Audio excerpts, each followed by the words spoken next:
Pada suatu masa di Baghdad abad ke-11, seorang cendekiawan besar tiba-tiba meninggalkan jabatan tertingginya di madrasah paling bergengsi di dunia Islam.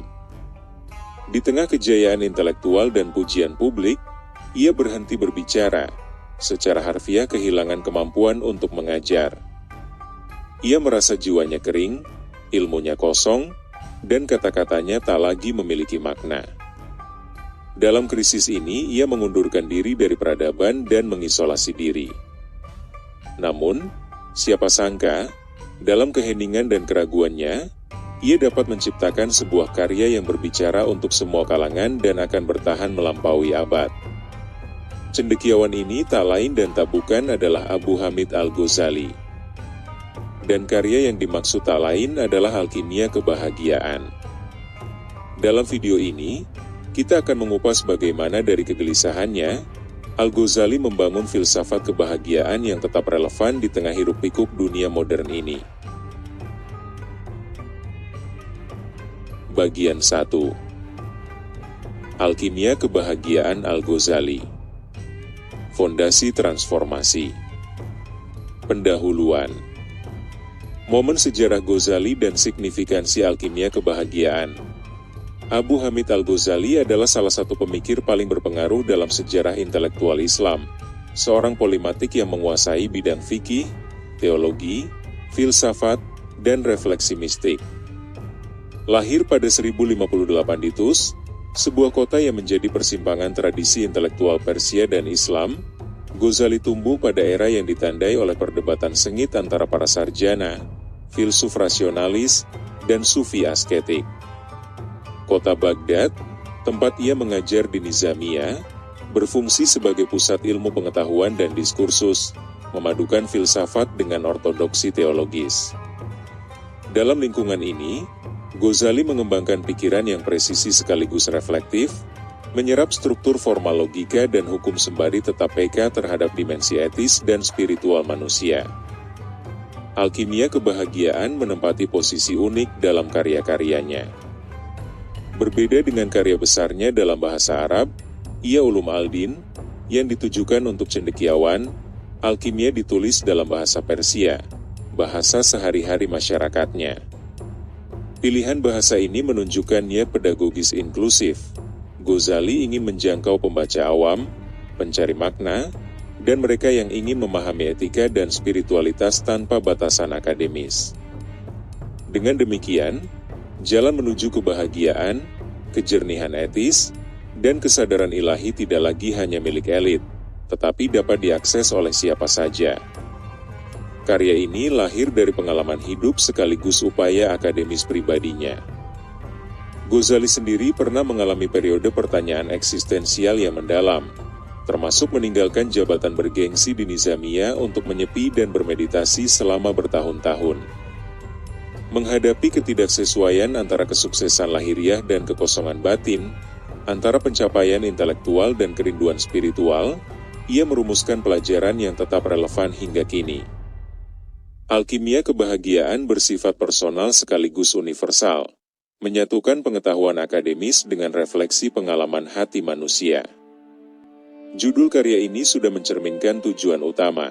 Alkimia, dalam konteks Ghazali, bukan hanya praktik kimiawi tetapi juga simbolik, mengubah logam biasa menjadi emas. Di sini, jiwa manusia dianggap sebagai logam dasar, sedangkan disiplin, refleksi, dan perhatian merupakan proses alkimia yang mengubahnya menjadi kejelasan, kebajikan, dan kebahagiaan, sa'ada. Kebahagiaan muncul sebagai produk hasil penyelarasan hati, penguasaan nafsu, dan pembukaan kesadaran spiritual. Struktur buku ini mengikuti proses transformasi yang digambarkan. Ghazali membimbing pembaca mulai dari praktik ibadah dasar, disiplin diri, hingga wawasan yang lebih halus tentang etika dan kerentanan jiwa. Setiap tahap mencerminkan tahapan pertumbuhan spiritual. Tindakan dasar mempersiapkan hati untuk pemahaman yang lebih dalam, yang kemudian menumbuhkan persepsi etis dan kesadaran spiritual. Pengetahuan, praktik, dan kepekaan etis saling terkait, Membentuk rangka integratif bagi transformasi manusia, Ghazali menolak pemisahan ketat antara dimensi internal dan eksternal kehidupan. Kebahagiaan tidak diperoleh hanya melalui pengetahuan intelektual, kepatuhan ritual, atau konformitas sosial, melainkan dari integrasi ketiganya. Fakultas manusia, nafsu, hati, dan roh, harus dibentuk dan diarahkan, menghasilkan keselarasan antara pikiran, tindakan, dan kesadaran. Dengan demikian, alkimia kebahagiaan berfungsi sebagai filsafat, etika, psikologi, dan panduan spiritual dalam satu visi utuh. Daya tariknya terletak pada kemampuannya untuk menghubungkan pengalaman sehari-hari dengan wawasan etis dan spiritual yang mendalam. Metafora alkimia. Transformasi jiwa. Penggunaan metafora alkimia oleh Ghazali memberikan kejelasan konseptual sekaligus kekayaan literer. Alkimia, sebagai praktik abad pertengahan, melibatkan transformasi logam dasar menjadi emas melalui observasi teliti dan kesabaran. Ghazali memindahkan gagasan ini ke ranah spiritual. Dorongan, keterikatan, dan kesalahan persepsi jiwa adalah logam dasar manusia. Praktik disiplin, refleksi, dan perhatian adalah alat yang memurnikan hati, menata nafsu, dan membuka persepsi spiritual. Metafora ini menekankan proses yang bertahap, sistematis, dan penuh perhatian. Transformasi spiritual bersifat iteratif dan terstruktur. Praktik seperti sholat, puasa, zikir, dan refleksi etis bertindak sebagai instrumen pemurnian. Repetisi menumbuhkan kebiasaan, refleksi menyingkap kecenderungan tersembunyi. Hati semakin mampu menangkap realitas moral dan spiritual, roh terbangun, dan nafsu diarahkan sesuai tujuan tertinggi. Metafora ini juga menunjukkan bahwa perubahan tidak instan. Perhatian, disiplin, dan keterlibatan yang berkelanjutan diperlukan untuk memurnikan jiwa. Alkimia menempatkan transformasi dalam hierarki fakultas. Nafsu sebagai dorongan dasar, hati sebagai pengatur dan penilai, dan roh sebagai penerima iluminasi. Nafsu yang tidak terkontrol menghasilkan ketidakstabilan, hati yang disiplin menata fakultas, roh yang sadar menuntun kepencerahan.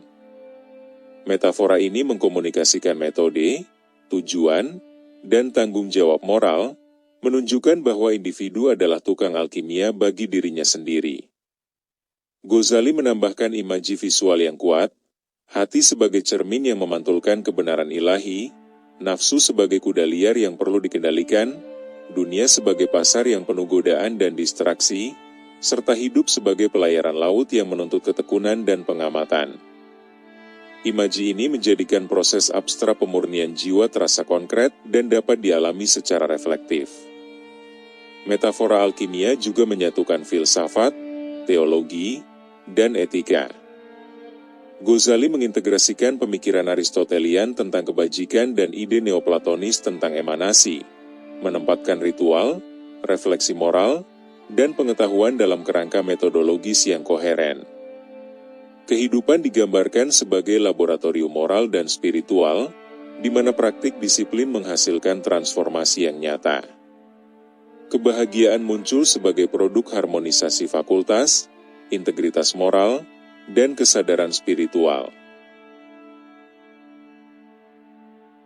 Komposisi manusia. Nafsu, hati, dan roh. Ghazali menjelaskan antropologi berlapis, menekankan bahwa manusia terdiri dari fakultas yang berbeda namun saling terkait. Nafsu menampung dorongan dan keinginan dasar yang mengarahkan perhatian pada kesenangan atau penghindaran. Tanpa pengawasan, nafsu mendominasi persepsi dan mengaburkan penilaian. Namun nafsu bukan musuh. Energi nafsu menjadi produktif secara etis dan spiritual bila diarahkan oleh refleksi dan disiplin. Hati berfungsi sebagai pusat evaluasi, mengintegrasikan persepsi, perhatian, dan penilaian. Hati menengahi pengaruh nafsu dan mengkoordinasikan fakultas, menjadi cermin yang memantulkan realitas moral dan spiritual. Kejernihan hati tergantung pada perhatian yang disiplin dan keterlibatan dengan pengetahuan, ritual, dan refleksi. Roh adalah fakultas tertinggi, mampu menangkap realitas ilahi dan membimbing orientasi etis dan spiritual. Kesadarannya bergantung pada keterbukaan hati dan pengaturan nafsu. Roh menerangi persepsi, menguatkan penilaian moral, dan memungkinkan pencapaian kebahagiaan. Transformasi terjadi melalui harmonisasi ketiga fakultas, menghasilkan keseimbangan, kejernihan, dan responsivitas terhadap tuntutan etis dan spiritual. Interaksi antar fakultas ini membentuk pemahaman sistemik tentang kehidupan manusia. Kebiasaan, repetisi, dan refleksi membentuk pola internal. Individu mengasah kemampuan menilai, mengatur nafsu, dan membangkitkan roh, menghasilkan keselarasan internal yang tercermin dalam perilaku etis dan kesadaran spiritual. Kehidupan etis tidak terpisah dari pengembangan internal, karakter, persepsi, dan perhatian terjalin melalui praktik yang terstruktur. Pengetahuan dan pengetahuan diri. Jalan menuju kejernihan. Pengetahuan diri menempati posisi sentral. Pengetahuan bukan sekadar akumulasi fakta, tetapi integrasi antara kognisi, perhatian, dan persepsi etis. Mengenali gerak nafsu, kondisi hati, dan keterbukaan roh adalah pengetahuan yang membuka jalan untuk mengenal Tuhan. Kesadaran terhadap pola kebiasaan, dorongan, dan kecenderungan memungkinkan penilaian yang tepat, pengaturan dorongan, dan penyelarasan tindakan dengan kebajikan. Pengetahuan diri memerlukan perhatian disiplin, kejujuran, dan refleksi berulang. Mengamati pikiran, emosi, dan motivasi mengungkap kecenderungan yang tak terlihat secara permukaan. Pengetahuan menjadi transformatif ketika diterapkan melalui praktik, menahan nafsu, merenung saat penilaian kabur, dan berpartisipasi dalam sholat atau meditasi. Pengamatan diri yang konsisten menghasilkan pemurnian bertahap, menerangi hati, dan membangkitkan roh. Dimensi relasional dan temporal juga krusial. Kesadaran mencakup interaksi sosial dan konsekuensi etis, sementara pengembangan wawasan berlangsung secara bertahap melalui keterlibatan berkelanjutan. Pengetahuan membina harmoni internal dan responsivitas etis, menghasilkan kejernihan persepsi, pengaturan nafsu, dan penyelarasan fakultas. Dengan demikian, pengetahuan berperan tidak hanya sebagai sarana berpikir, tetapi juga sebagai kekuatan moral dan spiritual yang menyalakan proses alkimiawi penyucian jiwa. Peran agama dan ritual. Instrumen transformasi batin. Praktik ritual adalah alat operatif dari metafora alkimia. Sholat, puasa, dan zikir memurnikan fakultas, menajamkan perhatian, dan menyelaraskan nafsu dengan kebajikan. Sholat membentuk pikiran, perhatian, dan gerakan tubuh, menumbuhkan konsentrasi dan penilaian moral. Puasa menahan nafsu, menyingkap impuls bawah sadar, dan membuka ruang untuk refleksi. Zikir menajamkan kesadaran, mengatur emosi, dan meningkatkan kepekaan etis. Ritual berfungsi sebagai pendidikan internal dan sosial. Perilaku etis muncul sebagai ekstensi alami dari praktik disiplin. Kesabaran, kerendahan hati, dan kemurahan hati timbul dari keterlibatan sadar. Praktik harus dilakukan dengan niat, pengulangan mekanis tanpa refleksi tidak memurnikan hati. Struktur waktu dan repetisi membentuk kebiasaan, menghasilkan penyelarasan etis dan spiritual yang berkelanjutan. Ritual mengintegrasikan perhatian, dorongan, dan persepsi moral, mengubah fakultas internal sekaligus perilaku eksternal. 4 bagian buku. Ibadah, disiplin, hubungan manusia, bahaya jiwa. Alkimia kebahagiaan dibagi menjadi 4 bagian yang saling terkait. Bagian pertama membahas ibadah, menempatkan ritual, refleksi etis, dan perhatian sebagai instrumen utama pembentukan hati.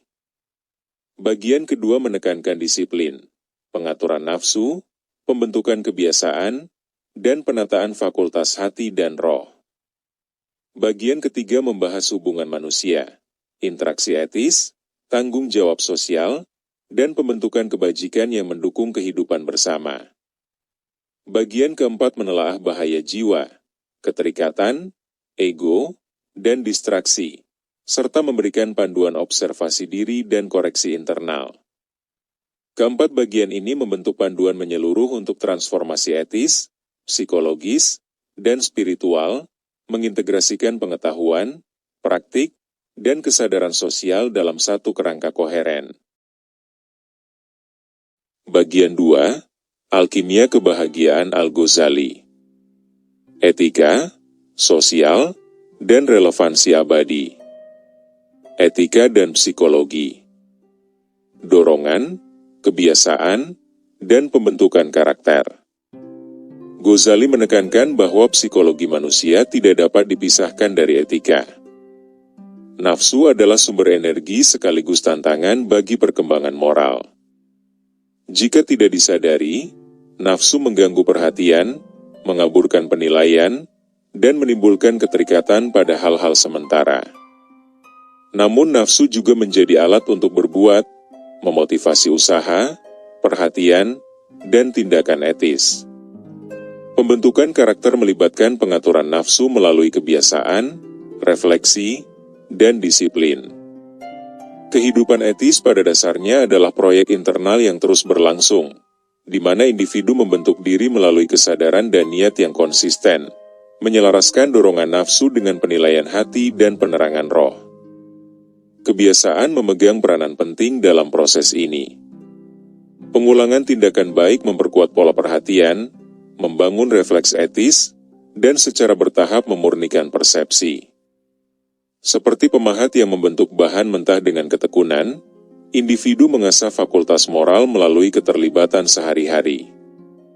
Tindakan keadilan, kejujuran, dan kemurahan hati menjadi tertanam dalam karakter, membentuk fondasi yang kokoh bagi penilaian etis dan penerimaan spiritual.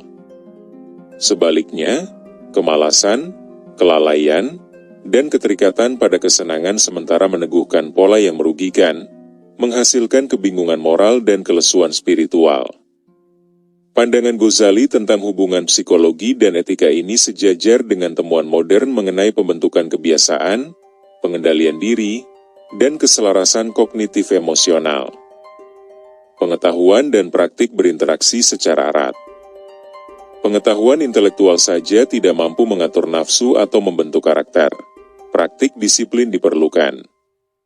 Kesadaran moral, stabilitas perhatian, dan respons etis muncul melalui keterlibatan berkelanjutan dengan fakultas internal dan kewajiban eksternal.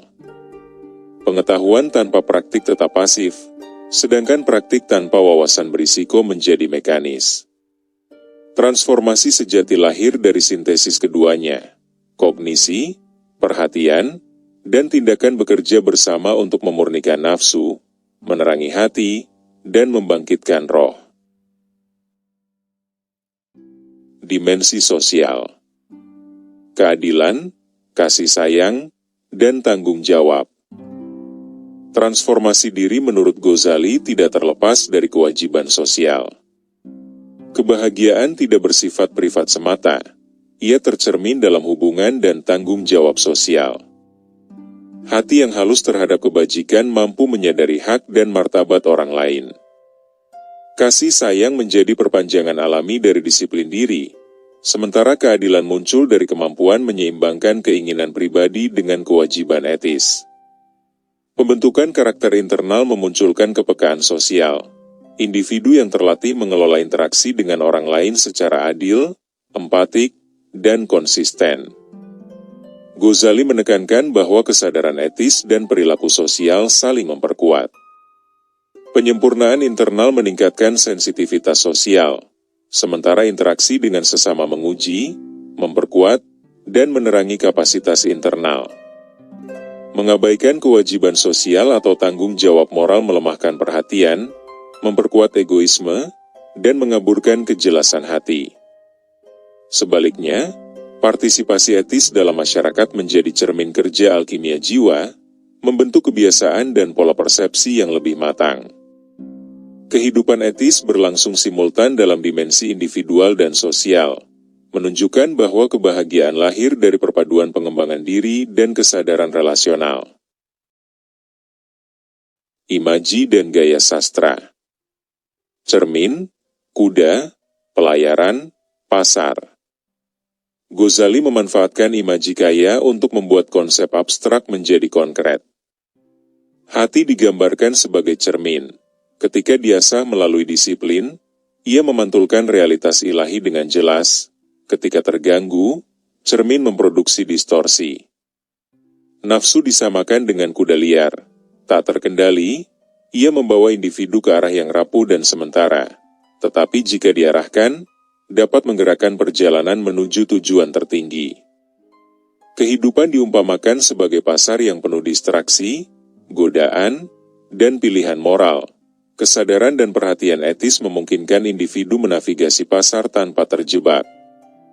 Pelayaran laut melambangkan perjalanan spiritual, menekankan ketekunan, kewaspadaan, dan kemampuan menghadapi kondisi internal dan eksternal yang bergelombang. Imaji ini berfungsi pada tingkat kognitif, etis, dan estetis sekaligus. Mereka menstrukturkan pemahaman, merangsang refleksi imajinatif, dan menanamkan pelajaran moral dalam bentuk naratif. Dengan meramu proses abstrak menjadi contoh yang familiar, Ghazali memungkinkan pembaca mengalami dinamika nafsu, perhatian, dan kebajikan secara reflektif. Gaya literer ini mendidik bukan hanya pikiran, tetapi juga persepsi dan emosi. Perbandingan dengan tradisi lain. Aristotelian, Neoplatonisme, mistisisme Kristen, paralel Buddhis. Kerangka psikologis dan etis Ghazali memiliki kemiripan dengan tradisi intelektual lain. Etika kebajikan Aristotelian tampak dalam penekanan pada kebiasaan, pengembangan moral, dan penyelarasan dorongan dengan penilaian rasional. Pengaruh Neoplatonisme terlihat dalam hierarki fakultas, penerangan roh, dan pendakian dari dorongan rendah menuju realitas transenden. Mistisisme Kristen, dari Bapak Gurun hingga kontemplatif abad pertengahan, menunjukkan kesamaan fokus pada pengetahuan diri, disiplin perhatian, dan keselarasan dorongan dan kehendak. Paralel Buddhis muncul dalam pengamatan teliti terhadap dorongan, pengembangan perhatian, dan pengaturan fakultas internal. Meskipun teleologi Ghazali berorientasi pada kesadaran ilahi, bukan sekadar keterlepasan. Kesamaan ini menunjukkan universalisme wawasan etis dan spiritual. Fakultas manusia, dorongan, dan perhatian dikenali di berbagai budaya sebagai pusat transformasi. Ghazali mengintegrasikan wawasan ini dalam kerangka Sufi Islam, menciptakan sintesis yang kontekstual namun dapat diterjemahkan lintas tradisi intelektual. Dampak sejarah. Bahasa Persia, Sufisme, dan pemikir selanjutnya. Alkimia kebahagiaan berperan penting dalam penyebaran pemikiran Sufi dan pendidikan etis. Penulisan dalam bahasa Persia memungkinkan akses lebih luas, menjembatani jurang antara elit akademik dan masyarakat awam. Keputusan ini memengaruhi sastra Persia, risalah etis, dan teks devosional, menanamkan prinsip pemurnian diri dan perhatian spiritual dalam tradisi literer vernakular. Karya ini juga membentuk pedagogi Sufi, mengintegrasikan ritual, refleksi etis, dan praktik perhatian dalam metodologi terpadu. Pemikir selanjutnya, baik filsuf maupun mistikus, mengacu pada antropologi, epistemologi, dan psikologi etis Ghazali sebagai model bimbingan spiritual yang mendalam sekaligus mudah diakses. Pengaruhnya meluas ke diskursus etis, metode pendidikan, dan gaya literer, menunjukkan dampak abadi teks yang menyatukan filsafat, teologi, dan praktik spiritual. Kesimpulan: Alkimia Kebahagiaan sebagai panduan abadi. Alkimia kebahagiaan bertahan lama karena menyasar kondisi manusia dengan presisi dan empati. Buku ini menyatukan psikologi, etika, panduan spiritual, dan seni literer dalam visi transformasi yang utuh.